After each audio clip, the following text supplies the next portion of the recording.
चलिए देखिए जी, डिस्कशन करते हैं पहले, उसके बाद लिखिएगा, है ना। ये सारे जो प्रश्न हैं ये 12th एग्जाम के पॉइंट ऑफ व्यू से बहुत बहुत बहुत बहुत महत्वपूर्ण प्रश्न है। और अभी जो सेंटअप का एग्ज़ाम चल रहा है उसमें भी ये सारे प्रश्न जो है आए हैं। और बहुत सारे मैंने देखिए सेंटअप एग्ज़ाम को जो सीरियसली ले रहा है समझिए कि उसको इंटर की तैयारी भी अच्छी हो रही है है ना। पैटर्न है वो, उस पैटर्न को समझिए। देखिए अक्रिय गैसें एक परमाणविक होते हैं। क्यों? मतलब अक्रिय गैस जो है एक परमाणविक होते हैं। जैसे nitrogen N2, oxygen O2, ozone O3, है ना। तो ये द्विपरमाणुक है, त्रिपरमाणुक है। लेकिन अक्रिय गैस जो है ऐसा अणु नहीं बनाता है, ये एक परमाणिक है। क्यों?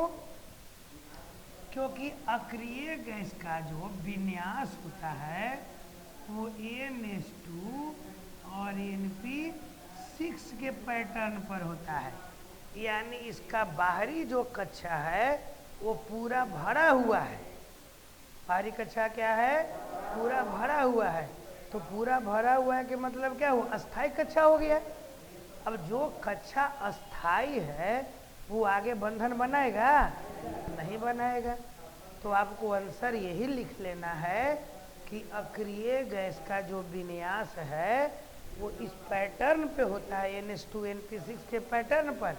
अर्थात इसका सबसे बाहरी कक्षा पूर्ण रूप से भरा हुआ होता है। और जब भरा हुआ है तो कैसा है? अस्थाई कक्षा है। यह अस्थाई विन्यास प्राप्त कर लिया, ठीक ना। तो पहले ही से ही अस्थाई है तो यौगिक बनाएगा? नहीं बनाएगा। तो यह यौगिक नहीं बनाता है, यह अणु नहीं बनाता है, अकेले रहता है, अकेले रहता है ना। चलिए दूसरा, अधिकांश संक्रमण धातुएं रंगीन होते हैं। क्यों? ठीक है, अधिकांश संक्रमण धातु, इस पर कई बार चर्चा हम लोग किए हैं, है ना। तो आपको ये है कि अधिकांश संक्रमण धातुएं रंगीन होते हैं। क्यों?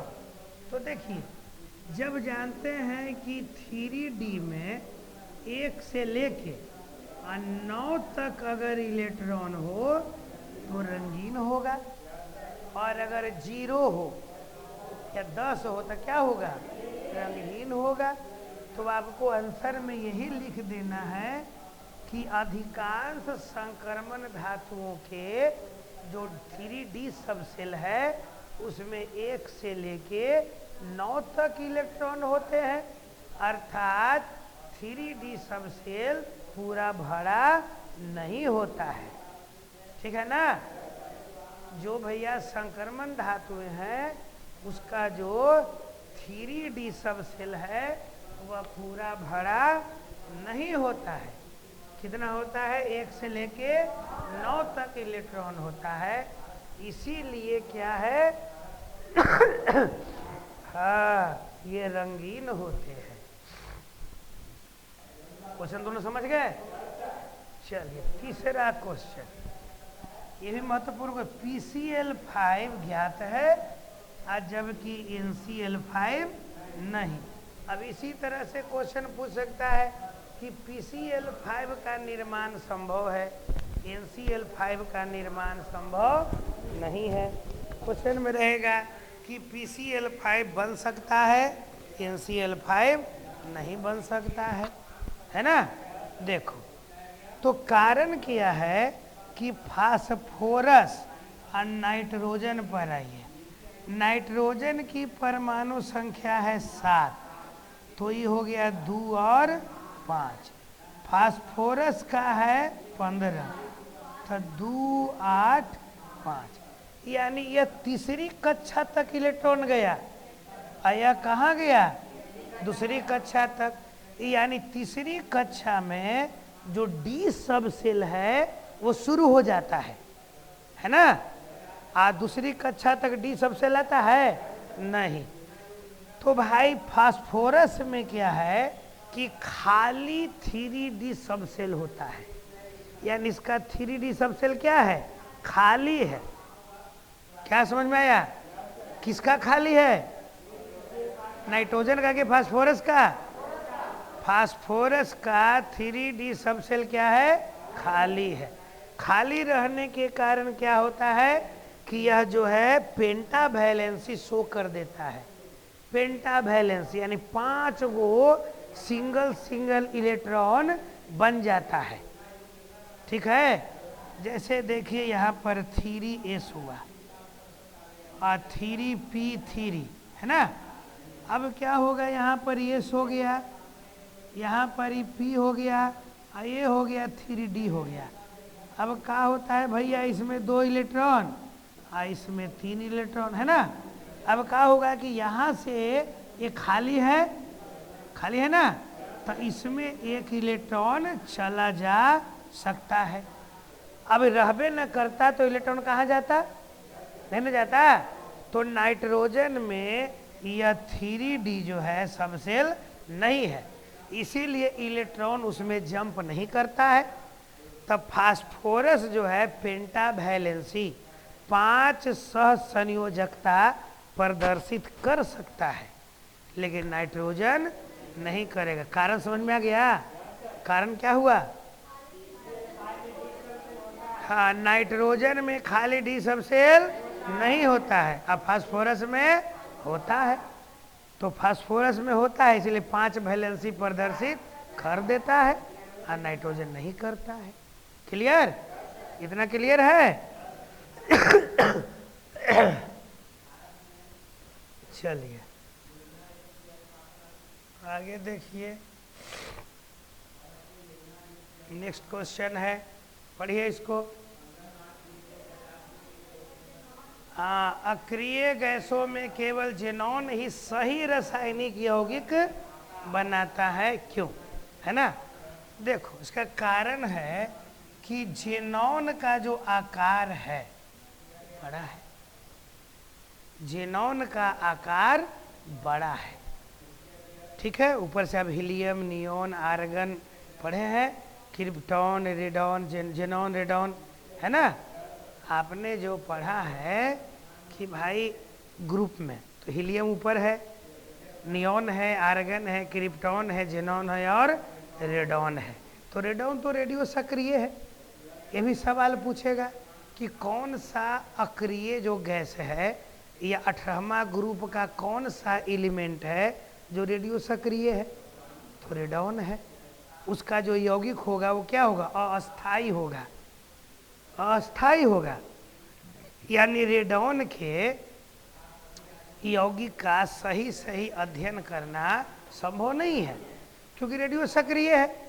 तुरंत भर में क्या होता है? विखंडन हो जाता है। अध्ययन करते करते उसका विखंडन हो गया, तो सही अध्ययन उसका नहीं होगा, सही स्टडी आप नहीं कर पाएंगे। चलिए, तो ये क्या है कि आकार में बड़ा है, बड़ा रहने के कारण इसमें वांडर वाल्स जो बल होता है वो ज़्यादा लगता है, ज़्यादा लगता है, मैंने अपने अणु में। ठीक है, इस कारण से द्रव अवस्था में आ जाता है। इसका टेंडेंसी होता है कि हम द्रव अवस्था में आ जाए, और जैसे ही द्रव अवस्था में आता है वैसे जो है इलेक्ट्रॉन जो होता है लूज होता है, और लूज जैसे इलेक्ट्रॉन होता है वैसे ही अपने ज़्यादा विद्युत ऋणात्मक तत्वों ऑक्सीजन और फ्लोरीन के साथ यौगिक बना लेता है। सबके साथ नहीं बनाता है, ऑक्सीजन और फ्लोरीन के साथ बनाता है। ठीक है, कारण समझ में आ गया कि जेनॉन का आकार क्या है? बड़ा होता है। बड़ा होने से इसके परमाणुओं के बीच एक वांडर वाल्स लगता है ना। वांडर वाल्स बल डिपेंड करता है सतह के क्षेत्रफल पर, तो क्षेत्रफल ज़्यादा है तो वांडर वाल्स बल भी ज़्यादा है। ज़्यादा रहने के कारण क्या हुआ कि द्रवित अवस्था में आने का प्रवृत्ति आ जाता है, तो क्या कहता है इलेक्ट्रॉन लूज होता है, ठोस से तो ज़्यादा लूज हो गया। अब इस कारण से अपने नज़दीक जो ज़्यादा क्रियाशील तत्व रहेगा, ज़्यादा विद्युत ऋणात्मक तत्व रहेगा, तो जिसमें कौन सी? हाँ है ना, जैसे ऑक्सीजन हो गया, फ्लोरीन हो गया, उसके साथ ये आसानी से यौगिक बना लेता है, आसानी से बना लिया, कोई दिक्कत नहीं, कोई प्रॉब्लम नहीं, है ना, कोई दिक्कत नहीं। चलिए अब देखिए आगे Cl2 के विरंजक प्रभाव को समझाएं, है ना। तो देखिए Cl2 क्या करता है, Cl2 जल से अभिक्रिया करता है ना, और जल से अभिक्रिया करके यह नवजात ऑक्सीजन परमाणु देता है। ठीक है, बस इतने कारण बताना है कि Cl2 जल से अभिक्रिया कर नवजात ऑक्सीजन परमाणु देता है। ठीक है, अब इस कारण से जो नवजात ऑक्सीजन परमाणु है, इसी कारण से यह विरंजक प्रभाव उत्पन्न करता है। ठीक है ना, यह नवजात ऑक्सीजन के कारण ही विरंजक प्रभाव उत्पन्न करता है। कोई दिक्कत? तो इतने कारण समझ गए कि क्लोरीन है जो जल से अभिक्रिया करता है और नवजात ऑक्सीजन देता है, और इसी नवजात ऑक्सीजन के कारण यह विरंजक प्रभाव उत्पन्न। अब इसी में क्वेश्चन सीधे विरंजक प्रभाव न कह के कह दिया कि क्लोरीन फूलों का रंग उड़ा देता है, कपड़ों का रंग उड़ा देता है ना, कागज का रंग उड़ा देता है। तो बस रंग उड़ा देना मतलब विरंजन प्रभाव उत्पन्न करना। तो सबका आंसर एक ही होगा, है कि नहीं? कि अगर इसी क्वेश्चन को पूछेगा कि फूलों का रंग उड़ा देता है तो क्या आप जवाब देंगे? हाँ, तो नवजात ऑक्सीजन देता है और नवजात ऑक्सीजन के कारण यह विरंजन प्रभाव उत्पन्न करता है, जिस कारण से फूलों का रंग उड़ जाता है ना। इनके यहाँ पर गाना लिख दिए, फूलों सा चेहरा तेरा, कलियों से मुस्कान है, आंसर मेरा देख के एग्जामिनर भी हैरान है ना जी सूरज बाबू? तो ऐसा नहीं लिखना है, ठीक है।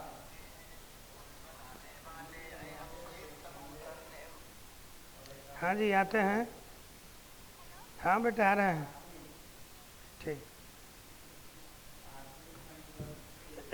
चलो जी देखो आगे, हो गया ना। अब देखिए यहाँ पर अगला प्रश्न है,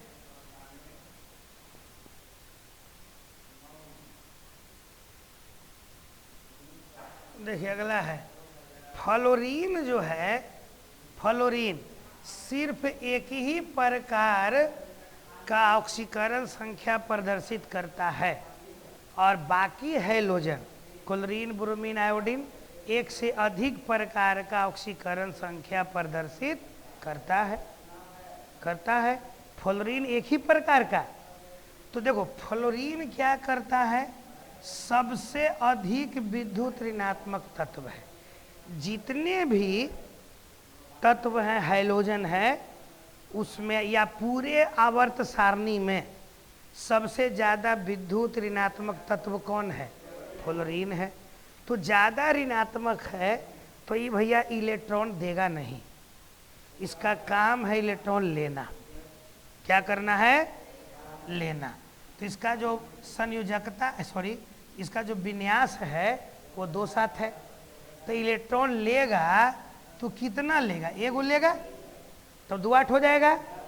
तो बताइए एगो लिया तो जो इलेक्ट्रॉन लेगा उसका ऑक्सीकरण अवस्था -1 होगा, ये ना होगा?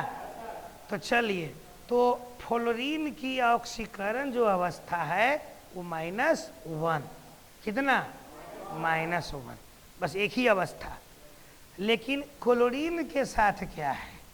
क्लोरीन, ब्रोमीन और आयोडीन ये कम विद्युत ऋणात्मक है।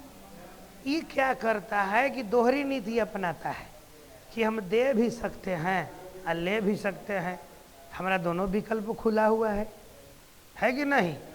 जैसे वो लव मैरिज हुआ, हम ब्याह करबो तो ओकरे से, तो लव मैरिज है।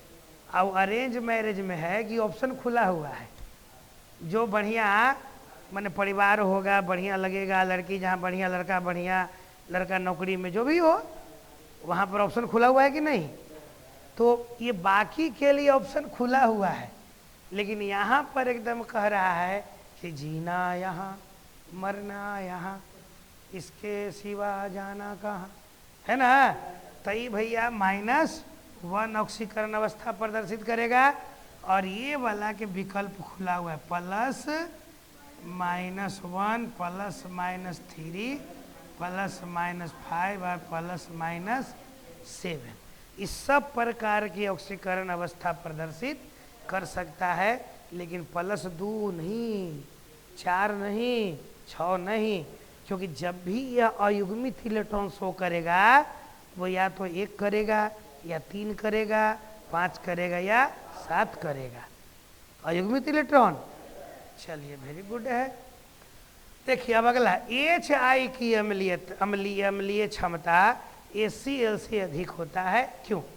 देखो जब 18वें वर्ग में जाते हैं तो भाई क्या मिलता है, 16वें वर्ग में, 16वें वर्ग में जाते हैं तो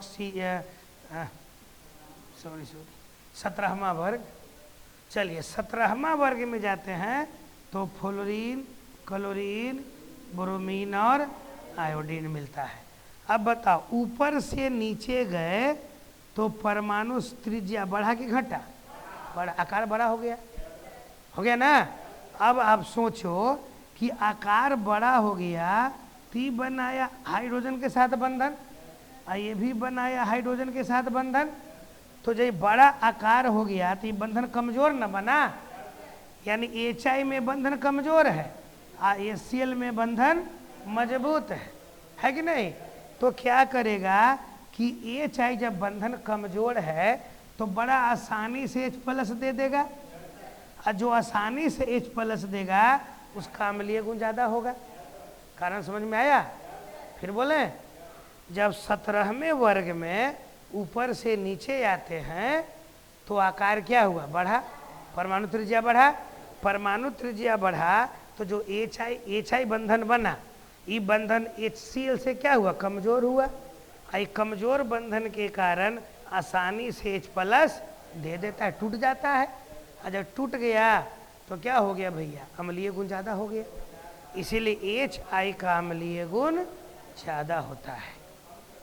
इतना ही क्वेश्चन समझ गए, भेजा में हट गया, लिखा जाएगा। चलिए लिख के देखिए, प्रैक्टिस कीजिए।